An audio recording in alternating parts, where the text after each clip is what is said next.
Donc tout d'abord, on va souhaiter un grand Mazal Tov à notre cher ami Rabbi Fradji, qui a Mazal Tov et Chazak et beaucoup de brachot, et pour toutes les personnes qui vont faire leur anniversaire Bezrat Hashem, et comme le Rabbi demande, à ce que le jour d'anniversaire, on fasse un cheshbon nefesh, on fasse un compte rendu sur soi-même et qu'on prenne des bonnes décisions. Alors maintenant, deux halachot très très importantes. Le soir de donc Pessah, on va faire le seder lundi soir, donc dimanche soir, on va faire Bdikat Hametz.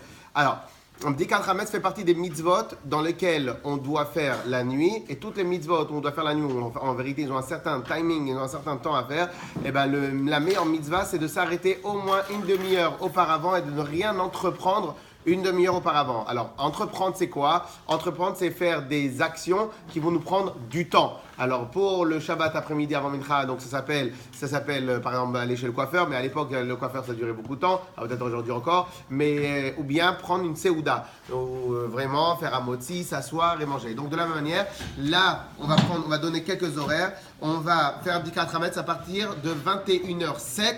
On peut faire Bdikat Hametz dimanche soir. Donc le mieux, c'est d'être prêt, d'être en matzav konenut, en matzav, on attend, on est en train de préparer pour commencer, pour démarrer 21h07, l'Abdikat Hametz.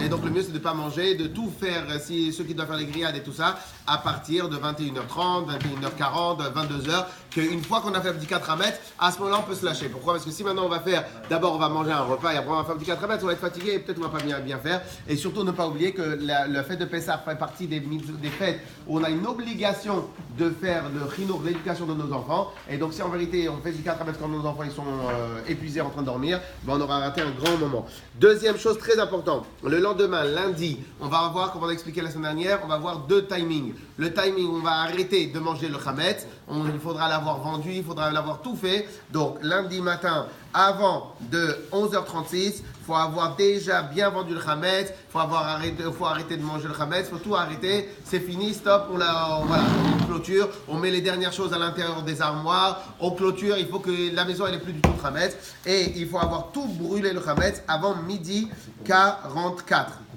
Avant midi 44, il faut avoir brûlé tout le chametz. Dernier point, comme on a parlé la semaine dernière qu'on avait le jeûne des premiers-nés, de la même manière, comme lundi soir, ça sera la sortie d'Égypte. La sortie d'Égypte représente le jour, on va en reparler plus tard, le jour où Akadosh Baruch Hu, il a tué les premiers-nés égyptiens, il a sauvé automatiquement les premiers-nés des Béné Israël. Donc les premiers-nés, tous les premiers-nés sont amenés à remercier Akadosh Baruch Hu tous les ans à travers faire un jeûne et remercier Akadosh Baruch Hu de les avoir épargnés. Et alors, on a l'habitude, la coutume elle est de faire un sioum, une seudat mitzvah, un petit repas, un tout petit repas de mitzvah, donc on a l'habitude de prendre des gâteaux, etc., la veille de Pessah, et à travers cette seudat mitzvah, un repas de mitzvah, à ce moment-là, les premiers-nés vont s'acquitter. Alors un repas de mitzvah, ça peut être plusieurs, ça peut être assisté à une seuda, et on a l'habitude dans toutes les synagogues de faire une seuda de Brit Mila, on a l'habitude dans toutes les synagogues de faire une clôture d'études de traités de Gemara, et à travers cette clôture d'études,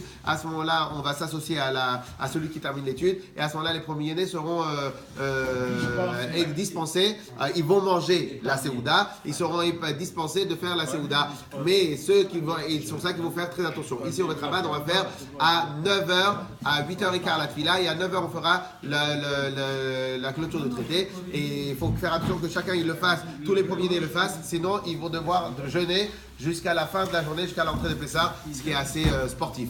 Chazak, je rappelle à tout le monde qu'on a les matzot qui sont arrivés, il faut que chacun prenne les matzot en sortant de la choule, prenne les matzot par paquet de 10 et les distribue autour de lui pour être sûr et certain que tous les Béné Israël, ils ont des matzot pour Pessah.